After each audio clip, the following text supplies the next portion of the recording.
Hey guys, welcome to the Manchester United News channel.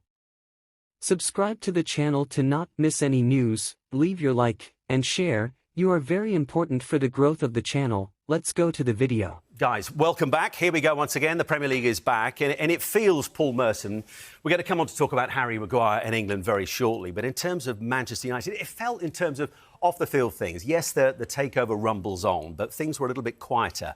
And then we got to the last few days. As I mentioned, we'll talk Harry Maguire, but now we've got Anthony, who's not going to be in the squad for the time being as he fights those allegations that have been made against him back in Brazil. And now Jadon Sancho, and Erik saying yesterday he's not sure if he's going to play for the club again. What's your take on recent events at Old Trafford?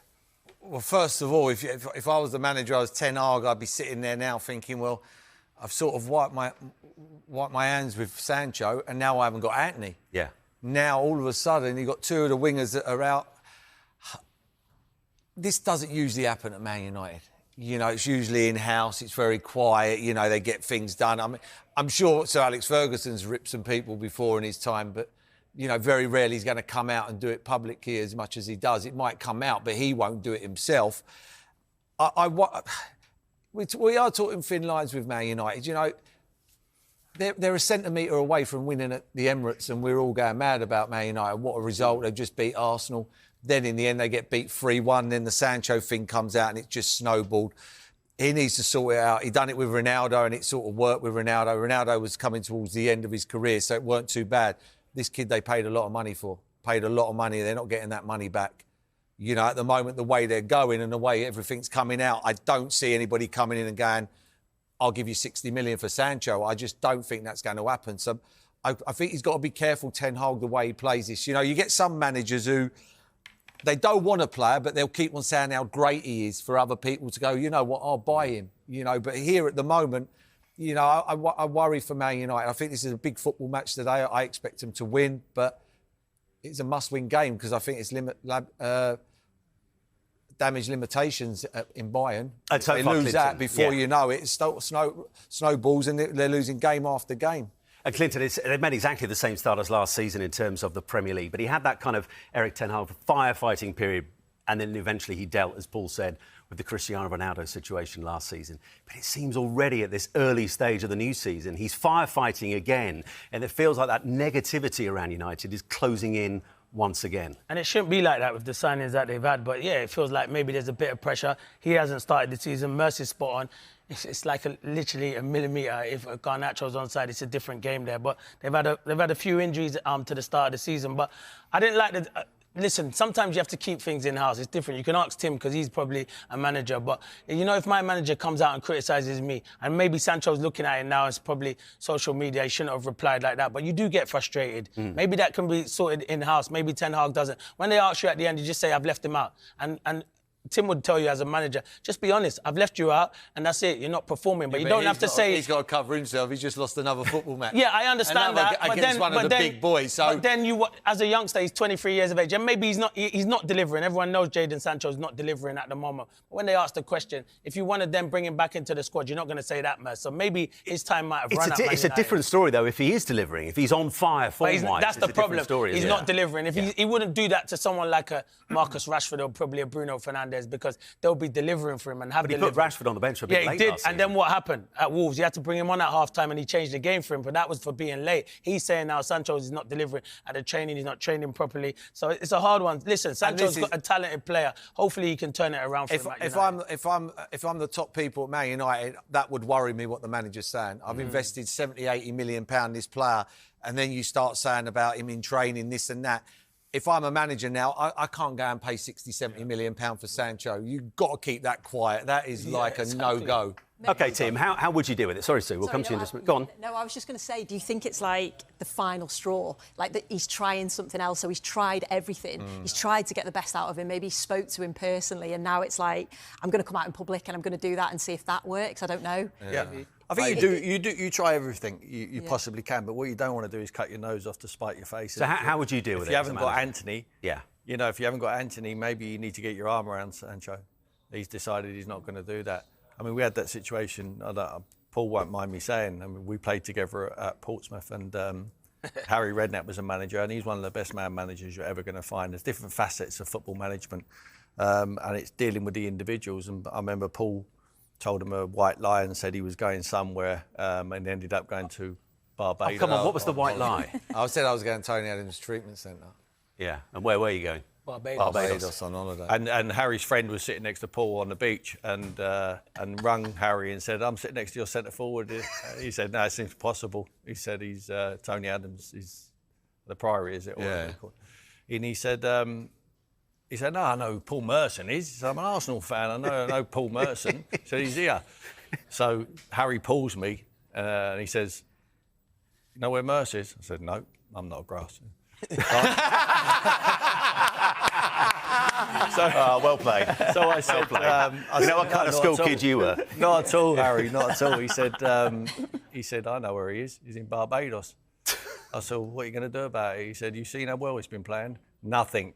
And he got it absolutely right. He was winning games for us. Yeah. On his own. Sancho's not doing that for Man United at the moment, so he has to deal with it how he feels fit. I think his man management skills are not great, I have to be honest, Ten Hag. I think that it's easy when you're managing Ajax, because you can leave out whoever you want and bring another kid in from their academy, and you're still competitive in their league. In the Premier League, you need your best players at all times, and when they're thin on the ground through injuries, I think you need to nurture your players, get your arm around them, and get the best out of them. I'm not sure he's improved anyone at that football club. Really? Well, who has he improved? Can we find anyone he's improved? He hasn't improved anyone at the moment. I think he did okay last year. It's a mess what he's come into, by the way. And he's had the Ronaldo situation. But how bad is that? One of the best players in the world, and you've got to deal with him. Should have dealt with that better, I felt. And he's got talented players there, and I don't feel like he's made any of them better. And what kind of job, Michael, moving things on to kind of England chat, does he now have in terms of Harry Maguire? Because it's been another interesting week for him. He's played 23 minutes for Manchester United. He came on as a substitute against Scotland midweek in the friendly at Hampden Park. Gareth Southgate leapt to his defence after the game, saying the treatment of him was a joke. He'd never seen anything like it. In terms of what you've seen from Harry Maguire and in terms of how he's been treated so far this season, was Southgate spot on? Or has it all been a little bit overblown? Because his mum's even got involved now, putting out a statement on Instagram just in the last couple of days. Yeah, I know. I think it's just got to a point where it's becoming ridiculous. I mean, Harry comes on at half-time and the Scotland fans are even jeering him. It's pathetic. But whose fault is that? Well, it's not Harry's fault, I can tell you that. Harry doesn't want to go out. He just wants to go out there and play football. And I look back to the summer and we talk about Erik Ten Hag, and people might disagree with me here. Why you change the captaincy? If Harry Maguire's in the building, he's still captain of the football club for me. If he doesn't play, Bruno Fernandes and Mercier... They're different captains, aren't they, they're really? different captains. You know, one's a club captain and one's a pitch captain. Exactly, and if he plays, he's captain. If he doesn't play, which you accept. I experienced that at Spurs at times. I was club captain and I didn't play every week. Had they took that club captaincy off me, how are you going to react? Yeah. You're thinking, wow, well, they want me out the door. We knew that in the summer. Harry decides to stay. There was rumours, was he going to go? That was his choice. He just wants to go out there and play football. And it seems we all talk about Harry Maguire. Let him play his football. And but that's the problem, isn't it? Because the best way to shut up the critics is to put in good performances. But if you're not starting, you're not playing, you don't have the opportunity. That's where it's hard for him going into England. And we all sit on here and think, if you're not playing for your club, how are you playing for your country? Not once has he let England down. And that's what Gareth Southgate is. A very loyal manager. You see it. There was no Sterling in the squad. Too loyal? His loyalty is getting Harry a lot of stick. Yeah, that's what it is. I mean, Gareth's absolutely right, and I'm sure Harry, when his career finishes, he won't blame anyone. It's not his fault. He's not being picked by Ten Hag. Perhaps he should be. I'm sure he's training well to try and get into the team. But by Gareth Southgate picking a player who's not playing for his club side, I think he's hurting him. But I agree with Gareth. If you feel like he's the best player to pick to win the football match, you have to play him. But his loyalty is hurting him, you know, with the stick he's getting, certainly on social media. We thought that in the World Cup in Qatar, and he was in team of the World Cup. Yeah. And we're all sat here saying, is he going to go to the World Cup? doesn't just go, he starts and puts in unbelievable performances. Yeah. So that's why I can understand why. You know what? I don't think he's ever let down England when he's in there. Never. It's just because he's not playing. But the problem is, and I like Gareth Southgate, is the Scotland game. You don't need to bring him on at half-time. You know there's going to be huge pressure. He's played in the big game that you wanted to against Ukraine. You could have given someone like a Tomori or a Levi Colwell an opportunity. You don't need to. And then what happens? He scores an own goal and everyone throws pressure on Harry Maguire. But you know one thing with Harry Maguire? He's big enough to take it. But he is getting a bit over the top. Every time you're talking about England or talking about something, it's always focuses on Harry Maguire. But at the same time, Tim Adors make a good point. You know what? If he's not playing at the moment at Man United and you say you're going to pick players on form, Gareth's not doing that. But he does deserve to be in that England squad because he's never let them down. I'm sure Gareth would have talked to Harry Maguire before the transfer deadline. I'm sure he would have said to him, you know, I've got a chance to go in West Ham. What's my chances of England still? And he would have said, you keep on doing well for me at England. He doesn't let England down. He gets in England's best team.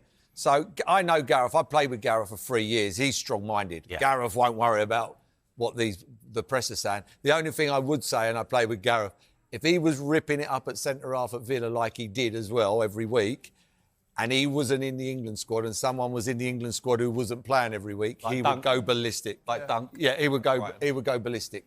Yeah. Yeah, and Lewis Dunk was absolutely brilliant. Yeah, talk about him and Brighton a little bit later. Let's talk, continuing the kind of international and Manchester United theme, about Scott McTominay, because he can barely get a look in at Manchester United at the moment. But when it comes to Scotland, he's the second joint top scorer in terms of the European qualification games so far, behind Romelu Lukaku of Belgium and joint with Rasmus Højlund, his teammate from Manchester United. So I guess the question is, Sue, why is Steve Clarke getting the best out of him, but Erik ten Hag is barely picking him, barely playing him? Yeah, he's been excellent, hasn't he? And I think the way that Steve Clarke deploys him is that supporting midfielder with McGinn. He just seems to flourish in that. And he has been, you know, just a real important part of that side, the way that he attacks, the box-to-box player that he can be. And, yeah, he's provided goals, scored goals, and he just looks so confident. So, yeah, Steve Clarke's certainly getting the best out of him. And he's fresh every week. Yeah. When he turns up, because he isn't playing. I'm not being horrible, but it makes a difference. You know, in January, you know, people like him, if they get a move, he's a big signing in January, because if he hasn't played, he's going to be fresh on the second part of the season. It makes a difference. You go away with your country, he's more bubbly, he's more fresher than other players who've been playing week in, week out. But I'm shocked that no one coming, or he didn't go in the transfer window. I'm not saying through his choice. I thought there would be a lot of clubs after him. But for criticising Maguire, though, for not playing and playing for England, and now we're saying because McTominay's not playing, fresh. Yeah, he's playing. Yeah. So Harry's fresh. No, I've got no question about it. I don't mind Harry getting picked. I mean, he doesn't let England down. I haven't got a problem. But what Gareth said at the start when he come in was bang. Yeah, that's the difference. I'm going to, if he didn't say that, it wouldn't be a problem. But he said, I'm going to pick players on form, which, you know, obviously he's gone back on that now. But, yeah, I'm surprised Scott McTominay. I thought he would do a job for any team. Yeah. I'm surprised he's not playing at Manchester United the way they've been in there. Yeah, I mean, he's got no chance now, has he, because of Arabat. Yeah, now he's come in, but before that, you think now, but before getting overrun, you can have all the luxury, you can have all the quality. Yeah. You need someone who's got that little bit of aggression, who can win the ball back, who can run around the field and sometimes have to kick people. Yeah. Win the ball back and give it to the players that are more creative to then go and express yourself. I think what Simon's saying, making a point, he's getting the best out of him, Clarke. He's getting the best out of him in an offensive manner. Yeah. I mean, he's breaking into the box. He's arriving at the right time. He's got a finish on him. We don't see that at Man United. He plays as a 6, you know, or an 8 at best. You know, he's up and down. I think he's capable. I really do. I think he's a very, very good player.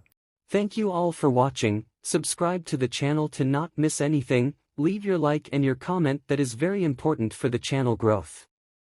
Until the next video.